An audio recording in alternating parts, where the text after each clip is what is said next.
of shining light on episode 30. Let's celebrate. Therese, how Woo! are you? Right? We did it. 30 episodes already. Yeah, 30 is amazing. It doesn't feel like it's been that long, does it? No, it doesn't. No. Time is so weird now. Like there's just no way. Like the way that I feel about time as an adult right now, it's like we keep going into this other dimension where like time just, it's not what we know of it. No, it's crazy. And it's like we were just talking about, which we should talk about today.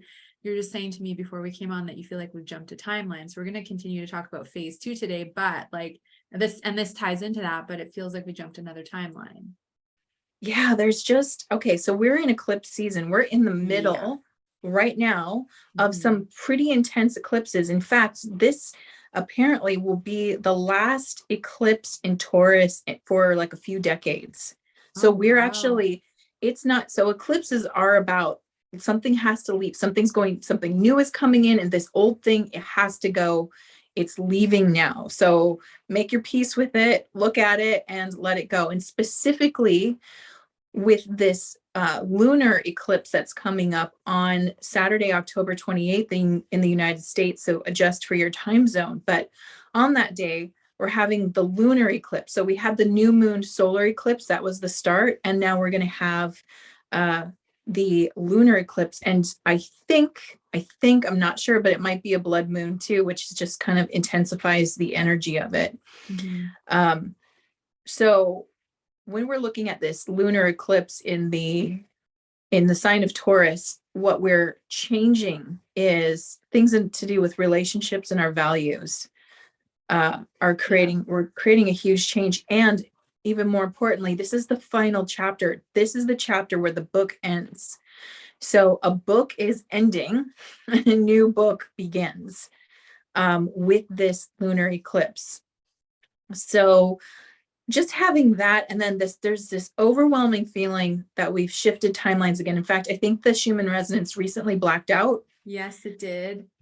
Which we've generally kind of all agreed on who are looking at it, that this usually implies a timeline jump. Yes. And I would definitely say that my feeling precedes that information. I didn't know that had happened. I felt it.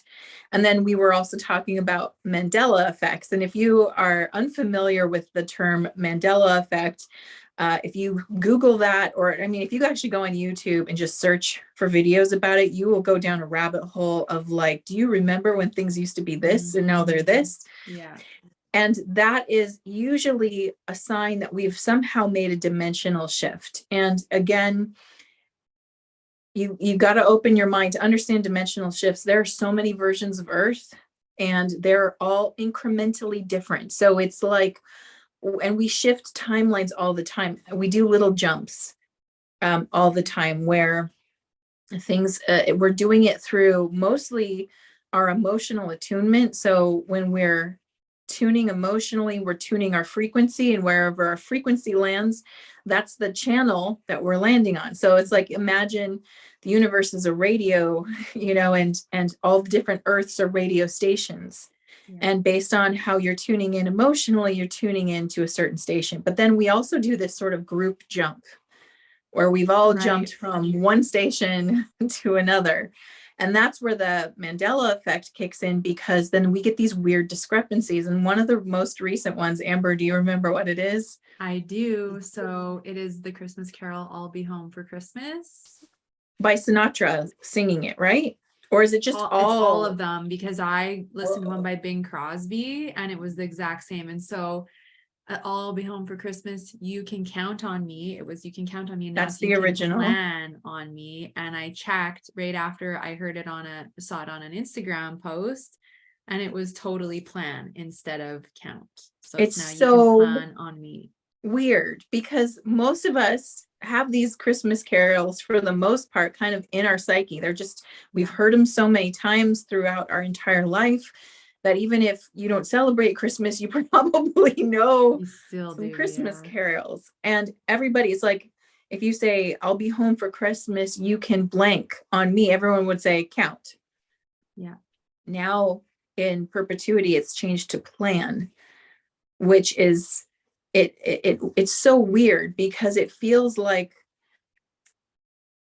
it sort of feels like gaslighting is what it feels like to me. Like, I know what the truth is, and now you're saying this. Like one of the ones that there's so many of these too. Yes. There's just so many, but one of the ones that really like threw me was one of the original ones from years ago. So this is a Mandela effect that's been in play for years.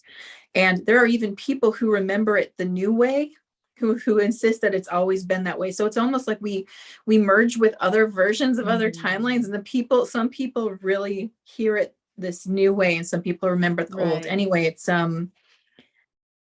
Snow White, the evil queen, when she looks in the mirror, what does she say? Mirror, mirror on the wall, who's the fairest of them all? That's how I remember it. Yeah. Mirror, mirror on the wall. It's now magic mirror on the wall. Really? I didn't know that. For years. And I remember on Facebook, I did a Facebook Live where I was talking about these years ago. And there are people who are like, no, it's always been magic mirror. And I'm like, no, it hasn't. In fact, there is a book by the same author who wrote the book Wicked, that became a musical. He wrote another book based on Snow White that was called Mirror, Mirror. So why would he title his book that if that was never the phrase? Huh. So weird. Good point. That is so weird. But some people swear it's always been magic mirror. So my question is, who out there actually thinks that the lyrics are "you can plan on me"? Because that is not how I remember it. Yeah, I'm just gonna Google it quick because it's probably all changed on here too. Yeah, so there's you can plan on me. It's wow, that's crazy. So weird, and right? So Crosby. One of my questions is, because I try to I love going far out there. I love thinking about things in the abstract, but I always try to bring my critic along with me just to see if is there any other way this could be misconstrued or taken? And my inner critic is like, well, what if it's just a deep state tactic to gaslight us on a collective level? Because here's what we notice is that with a lot of these Mandela effects, what we find is that the source material is changed, but the residual or the social reaction to it doesn't change. Here's another one. So you used to watch The Office. I watched The Office. And I don't know if you're familiar with this character because I'm pretty sure it's a US character, but there was a character called Smokey the Bear, and he was there to help you prevent forest fires. Well, apparently a Mandela effect has happened on him, and he's now called Smokey Bear. But if you watch this episode of The Office where Ryan is talking about Smokey Robinson and Pam's trying to figure out who he's referring to, she says Smokey the Bear. So that has remained the same, that footage, but it's now Smokey Bear, that doesn't make sense to me. Yeah, no. So, well, should we ask then, are they changing this digitally, or is it actually changing with the timeline? Ask however you. Yeah, let's ask. Okay. From the highest truth, are the Mandela effects we're all experiencing actual glitches between timelines? Yes or no?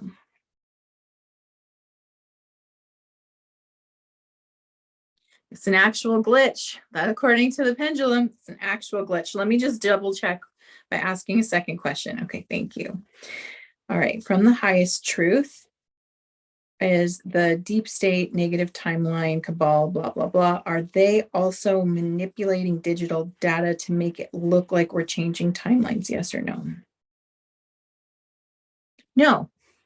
Okay. That answers that question. Yeah. So no, they're not doing that. Maybe because it would take too freaking long to do it, and it costs a lot to remaster a song just for one word. Yeah, and change it on millions and millions, because think of how many people have downloaded the song, saved it to their playlist, and then maybe renamed it or whatever.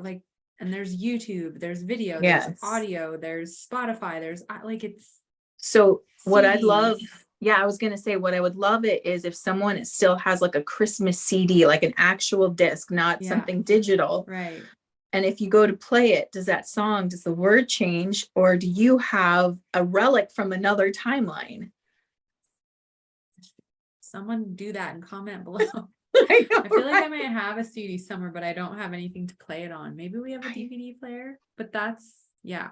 Well, if you have a computer that accepts CDs, it would play Right. on that. I don't. I don't have any more CDs. I just let them all go, and Yeah. I'm bummed because that's kind of the only way to find out Yeah. if it changes ultimately. So anyway, that's a really cool, so it just got cooler in my eyes because Yeah. now that I actually stop and think about it, how much money would they have to spend to digitally remaster a song just for one word? To probably more than they care to spend, right? Oh, a lot for sure, especially since he's Bing Crosby and all these guys have been gone for a long time. So Right. So wild. yeah. And I mean, on this topic of conversation, it brings us back into this phase too, because I feel like every time we jump a timeline, we're getting closer probably to shifting from phase 1 to phase 2. More people wake up, more collective awareness, right? Well, and here's the other thing to consider then. On every timeline, what phase 2 is slightly different. Mm-hmm. And I That's do true. believe that as we make choices collectively, and again, it's based on a majority of energy, not necessarily every individual, but as we on a majority level synchronize more, well, when more of us sort of get together and kind of see things in a similar vein, or thinking in a similar way, then certain things don't have to happen, right? It doesn't Right. have to be as intense. For example, one of the things I've heard David Wilcock say, who's been doing work on this forever, is he's talked about the fact that we've jumped enough timelines that we're not going to experience the cataclysmic events that were foretold Right. by people like Nostradamus. Mm-hmm. Nostradamus had a lot of prophecies. And in fact, Nostradamus's intention, according to the books written by Dolores Cannon in communication with him in the spiritual realm, was that he intended to help change timelines by putting our attention on it, by getting us to look at it and think about it. He was like, I don't know how we do this, but I'm certain that if you're focused on it or you think it's coming, you can at least A, prepare, Mm-hmm. but B, the probability of that being the timeline might actually lessen. And it looks like what's happened is we've moved progressively through so many timelines that we actually do not need to experience the cataclysmic timeline of ascension. So there is a version. So I should just step back and say all other timelines are still playing out. If you want to experience the cataclysmic version of time, you can. If you're like, let's say you're a person who's like, my belief system says that in order for ascension to happen, the earth has to crack open or something like that. That's when it happens. Right. Yeah. And you're holding that belief so tightly, like that's the only way this happens, then you would be aligning yourself energetically to the timeline where it does happen. So there is one where it's going to happen. Right. But it looks like on a collective level, we've shifted away from it quite a bit.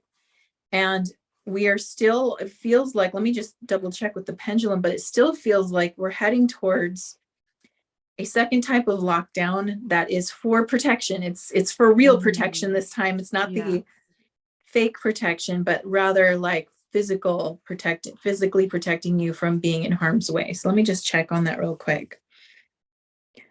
From the highest truth, are we still on the timeline where we are heading to a type of world martial law lockdown? Yes or no? Wow. No,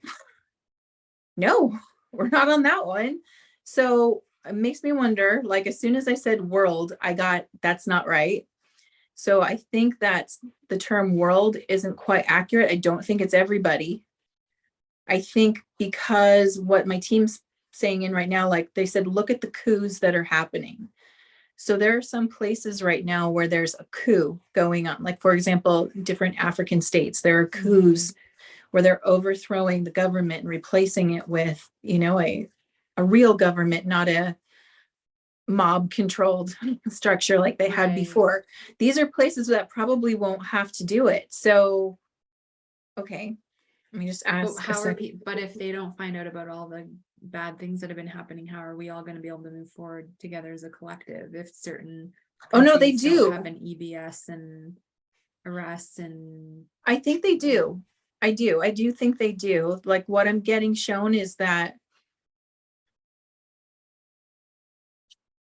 their disclosure timeline is on a different than ours. So, you know, the United States and Canada, we're kind of like in a similar boat, maybe because we're right next door to each Yeah. other. Maybe it just like ruins the surprise if you guys get it first. I don't know. Like we kind of go together.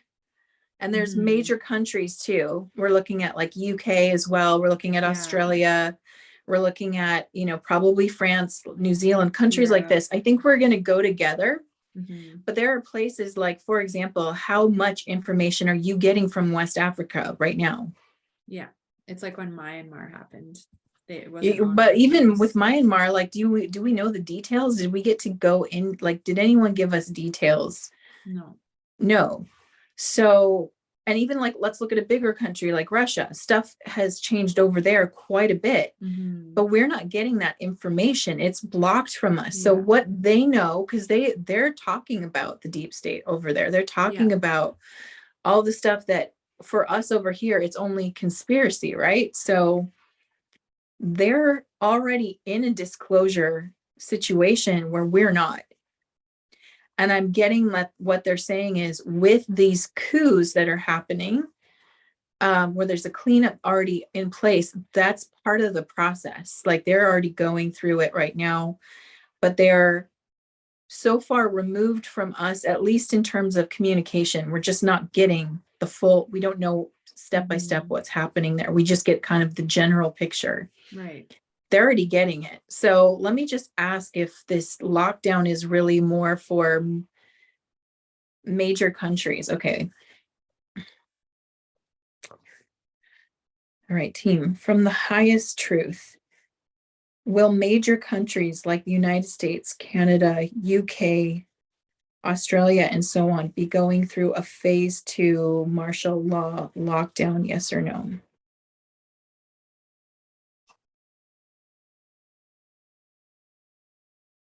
It's yes, but something's not quite right in what I'm saying. There's like, they're letting me know that even our anticipation of it maybe being this really big thing, like really intense feeling, it's not. Something has changed. It's not as intense. I don't know what it looks like, but we've gone up in frequency, which we know we've done it emotionally and energetically, Mhm. but our experience keeps changing. It's like the more open-minded we are, the more we're collectively kind of communicating and understanding. There's been a lot more change, and I think the Gaza experience is really bringing out a lot more. Like Mhm. I know that you can find information where it's really pro Palestine or really pro Israel, but there's also a lot of people who are like in the middle of this. And I don't mean to say that they're pro terrorism in any way, because everyone's agreeing like that's wrong. That's not how you Yeah. solve things, and no innocent people should be hurt No. in this process. But there is so much more nuance that's happening with this one. It's so different. I don't know about in Canada what you're seeing, but I've honestly not been looking at it at all. I've just been in my own little world focusing right, on stuff. So I don't have the energy right now to look at it. I'm right. sending love, but that's about it. It So I feel like the extremes of things are a lot smaller this time, whereas like with Ukraine and stuff, there was such an extreme, there was such a huge like yeah, so much divisiveness that was created with that. right. Whereas this time, they're trying and Right. it's not happening for them. So are we still going to have phases? Is phase 2 still a thing and beyond? I think we need to ask that. Yeah, let's ask. Because this, by the way, this shift between timelines happened between this show and our last podcast. Yes. So that's why Amber and I are both like, wait, what? Because in our mind, we're still tracking Yeah. everything that we were tracking before, but Yes. now we're having, like there's a seriously different experience. So we're going through it together. That's for sure. Mm-hmm. All right. So what was your question again? Will there still be a phase 2 and 5 phases of the plan, or will there still be a Okay. phase 2? Right. So from the highest truth, are we still going to go through a phase 2 of this plan? Yes or no? Yes. Yeah, there's still a phase 2. Let me just ask another quick question. Okay, from the highest truth, is phase 2 an information phase? Yes or no?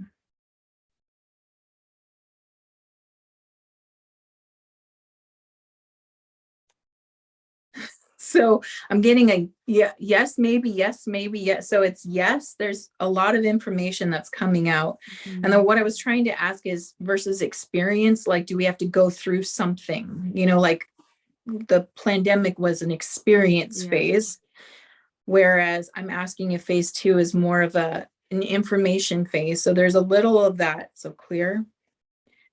All right, from the highest truth, is phase 2 also containing an experience for us to go through collectively? Yes or no? Yeah, I mean, yes, but it's last time we got to see these really big swings about things that are happening, and now the swings are a lot smaller. They're a lot like there's something in it that is more subtle. So if you have other questions you want to get to, I think it's time to use the cards to get some details. Yeah. So is it still a scare event? Is there still a scare event in phase 2? Okay. Clear. Okay, from the highest truth, is there still a scare event that triggers phase 2? Yes. Yeah, I get a yes too. Yeah. So still a scare. So what's the energy of phase 2 going to be like? All right, let's ask that.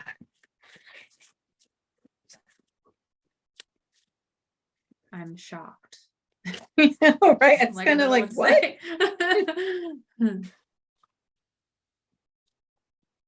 Oh, wow. Okay. Well, I would call this the disclosure card. Good. This is definitely a disclosure card. This is the judgment card.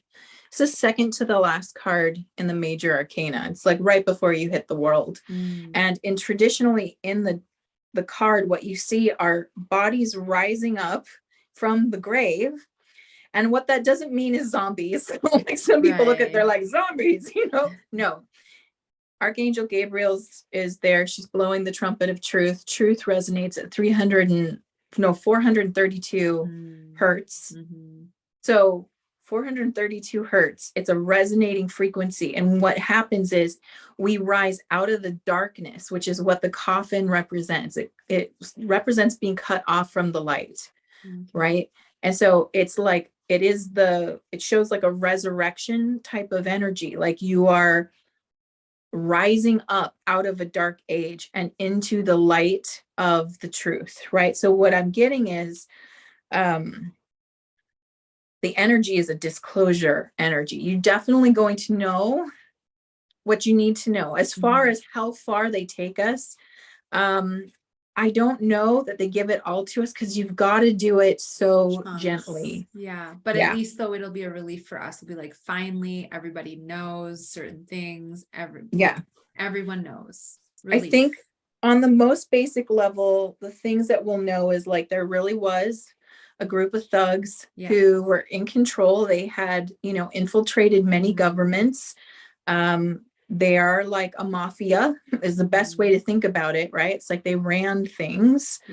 And it was run by criminals. Like a lot of things were happening that aren't fair. Like, for example, people getting taxed up the wazoo for everything.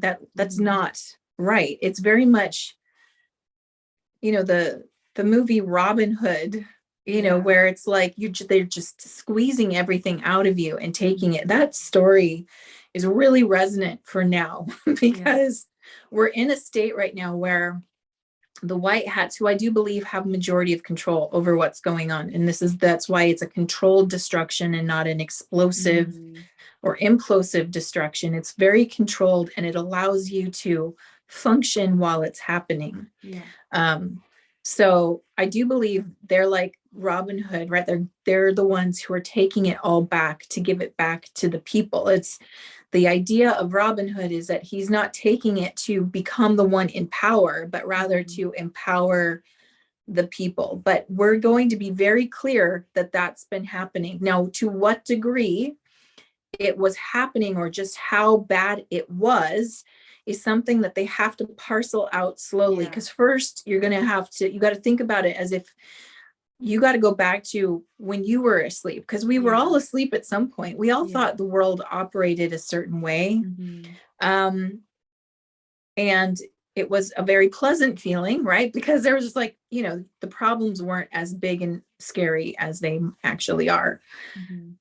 So first, you got to make it clear that you're safe so that people can listen. Second, you've got to kind of set the stage for people of this is what's been going on. This is who's been doing, this is how long it's been going on. And you got to do it at the level that they understand. So first you expose like the political class and what they were doing. And then you expose who's behind them, like a Soros or somebody like that. You kind of introduce that. And then BlackRock and Vanguard, which is behind them. Then you have to it's like it keeps going. Rockefeller.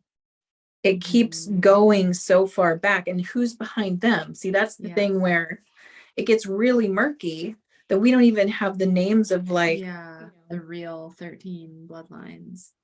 Right. So, but I mean, it's going to be hard for people to hear things like, the Vatican is technically part of a mafia, which is like, like to hear that breaks down someone's cognitive structure about what's happening. And so it's one of those things where certain people, like perhaps you and I and people listening, will always be a few steps ahead of the truth that everybody knows.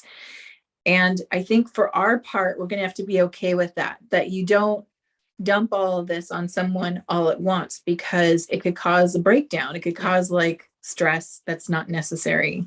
I know. But we are going to get that. Yes. Yeah, for sure. I'm just excited.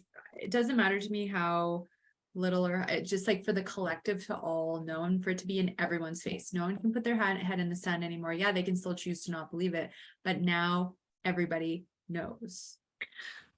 Well, and I think we would have to look at history to see how it was handled. Like, first of all, let's look at Nazi Germany, right? Let's look at World War II. And I know there's so many pieces to that too. So we can't, I don't want to go into the conspiracy part. I just want to go into, okay, you're a German person. You were ruled by this class. You don't really know what was happening to the people that you were told were the problem, like they were taken away and your streets were cleared. But do you know that, I think from our vantage point, we are like, how could you let people die like that? The question is, did they know? Did they know what kind of mass genocide was happening? I mean, clearly the people performing the genocide knew what they were doing or knew what was happening. But I'm talking about the average citizen who's going along day to day, who is witnessing this and having cognitive dissonance that they're the bad guys all of a sudden. You know what I mean? Like that their way of doing things, that they are aligned with rather the people who are being highly destructive and, creating a lot of chaos in the world and harming an entire group of people. When that information hits, how did they have to show it to them to get them to understand? Because I don't think it was, hey, guess what? You guys have been the bad guys the whole time. I don't think that's how the brain functions. It's more like they had to have Nuremberg 2.0, where they heard the stories, and every time they absorbed more information, little by little, did they understand? Like, for example, in the United States, we are generally, the way that we're talked to and how we view things is we're the heroes, right? We're the good guys out there doing good things in the world. We're using our might and power to help save other countries. But then when you dig in, if you look around, if you look deeper than what they're showing you, you find out that no, we've been like bullies, and we've been intimidating and coercing, taking things from people. Like we've, our tentacles have gone into a lot of places. Now there are good people in this country who don't know that. There are good people in the country who do know, right? We don't, but we're also not connected to it. But do you understand? It's like every time you learned this and what you were incidentally a part of, that takes a while to process. And you've got to do it in such a way where it's, here are the facts, without a sense of blame, right? It's got to be done so delicately, right. I feel. But it has to be done, period. Oh we my cannot gosh. move forward as a world and a collective without disclosure and without everybody knowing what's been going on. Oh, and yeah, without absolutely. Arrests and justice. Justice. Oh no, I definitely think that we're getting that, because again, well, first of all, the justice system, at least in the United States and probably also in Canada and the UK, let's face it, pretty much everywhere, needs to be exposed for what it is. Exactly. I feel like what's going on with Trump is designed to show that. It's designed to show the two-tier, because we've got, Trump and Biden over here with the, the crimes that are going past things. Like you literally have people saying that Biden is just a really good dad for like supporting his son through foreign business dealings, allowing foreign companies to have interest and say in our country, which is treasonous. That's treason.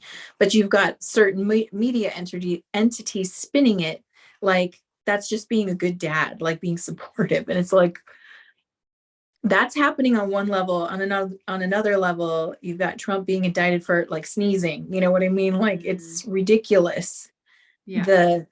And I feel like that juxtaposition is part of the show. It's part of to show you, look, this is a broken system. We taking it out of politics and just looking at what's happening. There are people who are committing crimes, getting processed and putting right back out on the street. Yeah. So in our country, there's like no justice, and people who are doing the right thing are being sort of punished for that. Yeah. And people who are doing the wrong thing are almost being rewarded for their behavior. When does that stop? Because there's so much of it. It's appalling, and it's so let's ask from the highest truth, will there be a return to true justice in phase 2? Yes or no? Yes. Yeah. So with phase 2, the good news is whatever we're going to go through here. And again, they talk about this disclosure and like the light being shed on things. So I do think it makes sense. It's not like military tribunals. Right. Why would you disclose something without taking care of it? You wouldn't just be like, hey, guess what? These guys are criminals who are pumping drugs and, people through this country. Aren't they bad? Like you would be like, we've caught them doing this. And here's, now we're moving through that. So I do think that there is a justice phase in phase 2. Good. I just wonder if there's like, what I'm not getting is this extreme. So in the past, what I'd see with it is like there was an extreme military presence and everything would come to sort of a grinding halt. And I'm not getting that now. I'm not getting this extreme. It's like a small version of it. So it's very light for some reason. It's not as intense as it was before. So something's shifted there. Is there anything else that phase 2 will be about? Yeah, let's check it out. Okay. So team, from the highest truth, what other things will come up during phase 2 other than disclosure?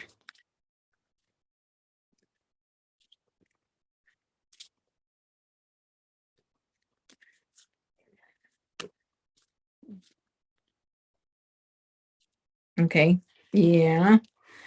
I feel like there's going to be a lot of like emotional denial. that comes up with that. There's just because we're getting the truth doesn't mean everyone's accepting the truth. So that's Right, part of the 4 to 6% problem. never wake up.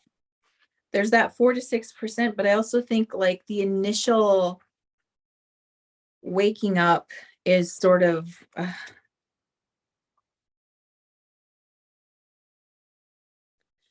I think one of the things that we have to watch out for too is just because we're getting the truth doesn't mean we're not also going to get disinformation. So I wouldn't be like, hey, guess what? No more lies, like no more deception. There's always going to be people who are like, for example, within like the truther community, you still have to use discernment. You still have to use discretion because there are people who are sort of taking the energy of like people want to know and they want to know what's going on behind the scenes, and there are some people who are giving really decent information. Sometimes it feels out there, but it's pretty decent. You know, I'm not saying anyone's 100% right all the time. Nobody is. But then there are people who are purposely deceptive and purposely like they're taking that nugget of truth and they're stretching it and they're going beyond and they're taking it off track. And you just have to feel into that. So one, I do feel that that goes on just because we've got the major cleanup done. Look, the hardest level to clean up in this job has not been the top. The top's been taken out already in all of this. This is why the white hats have the advantage, why we're moving forward in a positive direction, because they started from the top down.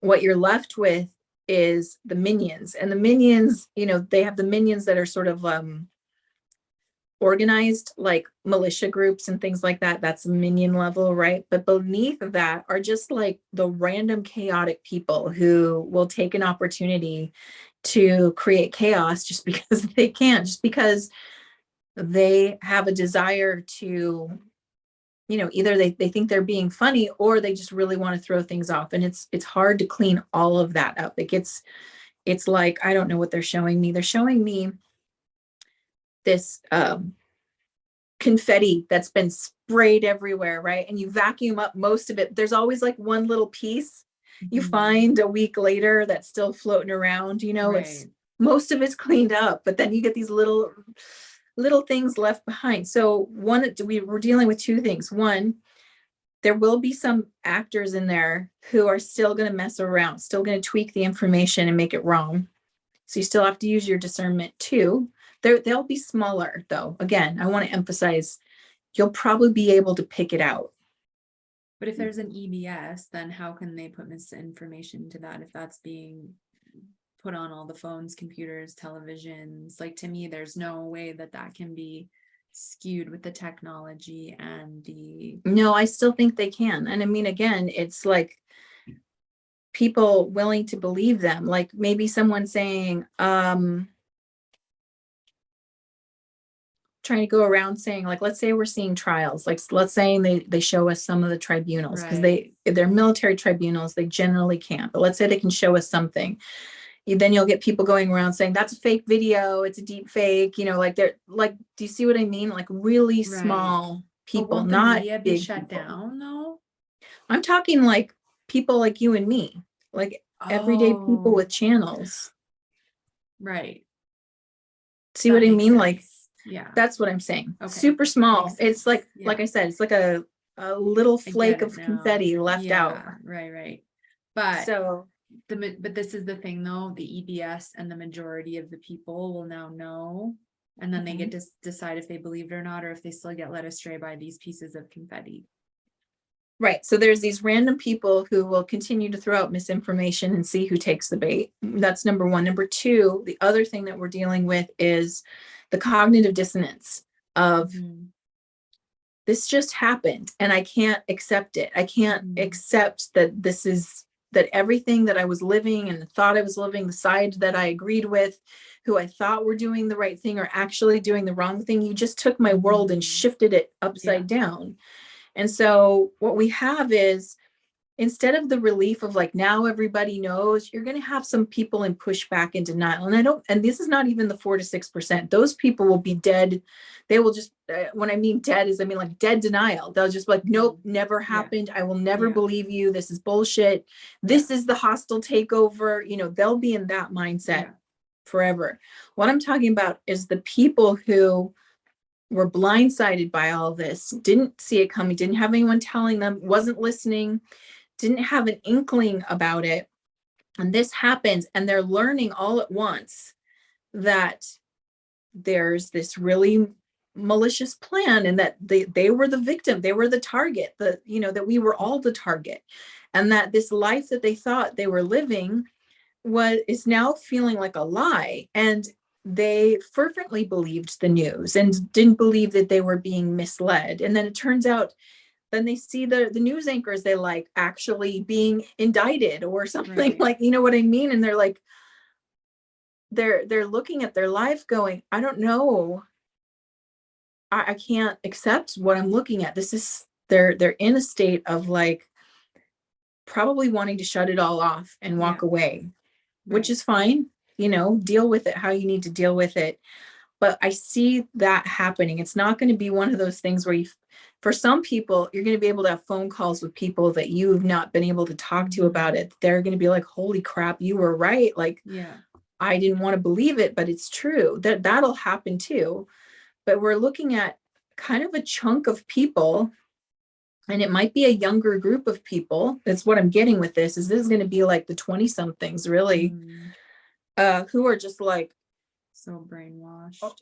Not only was I brainwashed by the television and the political parties and the YouTube channels I liked, or I was brainwashed by my professors in college. Yeah. I was lied to by maybe my super liberal parents or something. Yeah. Like, they're just going to have a hard time with it. And, and I'm looking at people who are like, they're still developing their brain. We know that brains take up till year 25 to fully develop. So stuff happens for them. I feel bad because I feel like they kind of get the hardest slap in the face. It's going to be for their everybody's good. Yeah. So we always have to go back to that. Okay, a couple more questions before we wrap up. So next question. Will we get access to any kind of technology that we've been denied of, any kind of cures or replicators or anything in phase 2, or is that going to come later? Yes, we will get access to some new technology. I think that, again,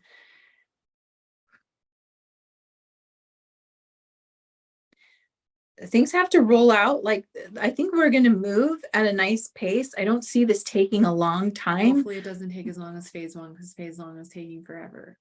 But you have to roll it. Like, again, it's like you got to ease people into it. So it's like, I think you get some hard news and then you get a break.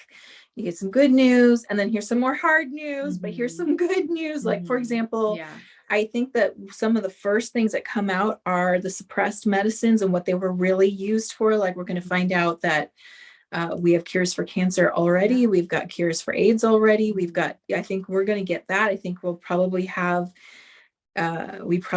cures for the jabs already. Like, that stuff I think will come out pretty quickly, because these are the things that, without having to introduce technology, your life can get better quite a bit. Food systems I think will be next, right? Like, the food will be definitely kind of in correlation with medicine, because these are the two sides of a similar coin. And we're already seeing that with things like, for example, those 10 foods that were just recently banned. It doesn't mean that people don't have access to them. That's the hard part that I don't quite understand. Because they're still on the shelves. I had people commenting saying, well, they're still on the shelves, so how are they banned? So So why are we hearing that they're banned, but they're not actually banned? And when they say that they're banned, are they banned in just like the states of California, like where they're actually putting bans on certain foods? But I feel like that preempts the actual move of like, this is gone.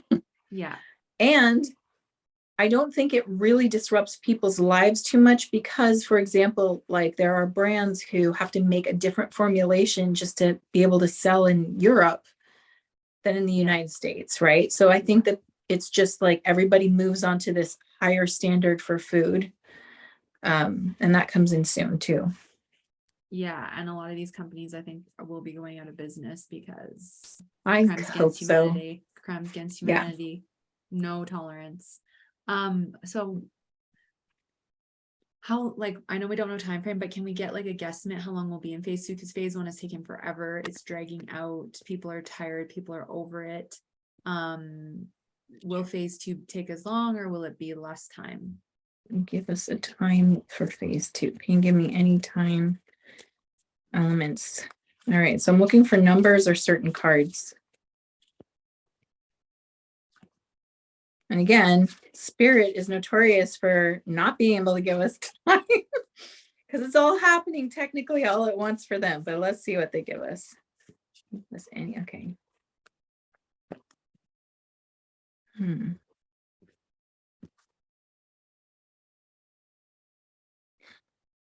Okay, so I'm getting the 7 of Cups.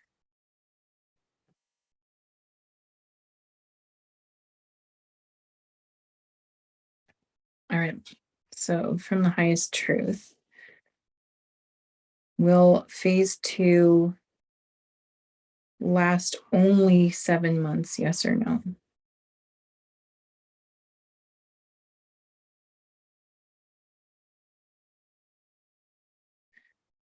Okay. I don't know if it's exactly 7 months, but it feels like a majority of a year. Doesn't feel like it goes past that because I'm asking 7 years and I'm not getting 7 years, but I get 7 months looks. So the question is, phase 2, how fast do we go into phase 3 if there's multiple phases? Like, is it just like, okay, once we get all that information, boom, phase 3? And what is that? Well, that was my last question, is like, what's the transition between phase 2 and phase 3? Like what shifts us into that next phase? Okay. And the highest truth, what transitions us into phase 3? What kind of events?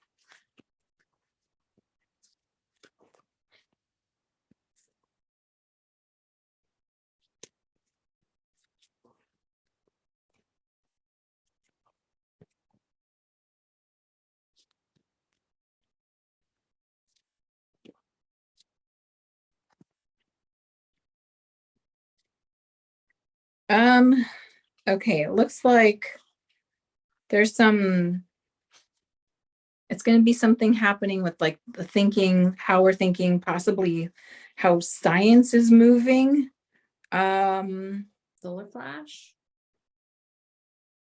No, so this is like, it's called the science card, but it's in the reverse position. So it's like, I think the next thing that gets exposed is science. Like, we can't handle this all at once. It's No. gonna, like, again, even us will be like, oh, you know, like, for example, small point. I was saying to Amber before we started recording that more and more, I'm hearing the information that we even don't understand gravity correctly. Most of us think of gravity as like pulling us down, when in reality, and what science is now saying, is gravity is actually pushing on us. Yeah. It's pushing on us. So that's just one small thing. It's like, think about how you're interpreting your gravity as like something pulling you down, but now it's actually something pushing in on inverted. You. Everything's inverted. Everything. So we're gonna, what leads us into phase 3 is phase 3 is when the real technologies start coming out. Because again, can you imagine, like, you and I have had a while to process, and a desire too, like, that's important. We've had the desire to process it. We're talking about the general public who is not paying attention to this and doesn't have a desire, maybe doesn't even think it's real. You can't show them like, hey, guess what? Everything's okay, but you were run by criminals and they were trying to poison you and kill you, and they were doing this way, this way, this way, this way. But we've collected them and we're processing them. And so that's the first thing you're telling people. Then you're going to tell people that the basic fundamentals of what you believe to be true and real about just how life works, or what science is, or what they've been telling you, like the NASA stuff, like you got to walk people into this slowly. because let it's all alone limiting. trafficking, pedophilia, SRA. Well, that I would say is part of like the criminal exposure, which I feel comes first. Good. Yeah, that needs to. But then we get into the weeds with things like med beds and the fact that we actually already have hover technology and the fact that, guess what, guys, we already have 0 point energy. And we can be to Europe in 10 minutes, actually. Like, right. We have magnetic levitation trains that can travel across the world in like 20 minutes. Yeah. You know, about, oh, hey, guess what? Food replication's real. We already have that too. Like, I think that they're slowly trying to walk people into it. And it's just weird because right now, the stuff they're showing us, I'm like, if that's the technology, I don't want it. Like, I don't want your lab grown meat. But we have 3D printed food now, and that's technically food replication. Now, the question I have, and this is for another topic, is that the negative food replicator? Is there a positive food replicator? Because what my team tells me is that real food replication is actually pulled from the ether, that all the ingredients that we need to create anything are floating around us. And you just need something that pulls that in and constructs it and creates it for you. Yeah. So that's phase 3. That gets really, then we're getting close to like contact and things like that. Like where we're really, you know, we got to get people used to first how they've been living and what they've been living under before you be like, and by the way, we've got neighbors. We've got lots of neighbors. Got some neighbors you need to meet before we do that, right? Like it's just, this is a tangled web that they created, and we need to understand one, wasn't created in 10 years or 18 years. It was created in like multiple thousands of years. So it's going to be hard to untangle it and get everybody on board. And that's why when it comes to disclosure, there's always going to be a group that's ahead of everybody else. And it has to do with the desire to know. If you desire to know, you will see it. If you don't, you're going to kind of be getting it incrementally to help you move through your life with it. So it's a messy situation, but we're doing our best to clarify it. And I'm excited, like whatever, take the time, but it's just going to be a huge relief when it's publicly exposed and we see public justice, blah, blah, blah. That will just feel like such a huge relief. And then we'll go from there and see what happens. Yeah. And I think, like, first of all, we're here for that. We're designed for this. So like all of us who are here going through this, you're not here by accident. No one is more powerful than you are. We're equally creator beings. So what's the beautiful thing that's happening is we collectively are shifting ourselves to higher timelines, and we've got proof that we're doing it. It comes from us, though. It really does come from us looking at this and going, I don't want that anymore. And the more that we get clear about what we want to experience and what we're not allowing, the faster this goes. So we're doing a good job, I think. I agree, we are. And this was a really interesting dive today, really interesting insights. So it'll be interesting to see what happens and when things unfold and what it looks like. So where can everyone find you if they want to learn more about you and your work? Yeah, absolutely. So you can always go to blythestarlight.com. My link is in the description below. And you can always check out my Blythe Starlight YouTube channel, which offers you lots of conversations about these topics and how we're being guided to move through it. And Amber, how about you? How can we work with you? Yeah, so if you want some support to regulate your nervous system and balance your hormones and heal your relationship with food while we go through this awakening, you can click the links below to book a body freedom consult, listen to the podcast, and find out some other resources. So if you have any topic ideas for a future episode, leave them in the comments below. If you have any questions, do the same. Otherwise, it was a pleasure as always, and we will see you again for the next episode next week. Take care. Bye.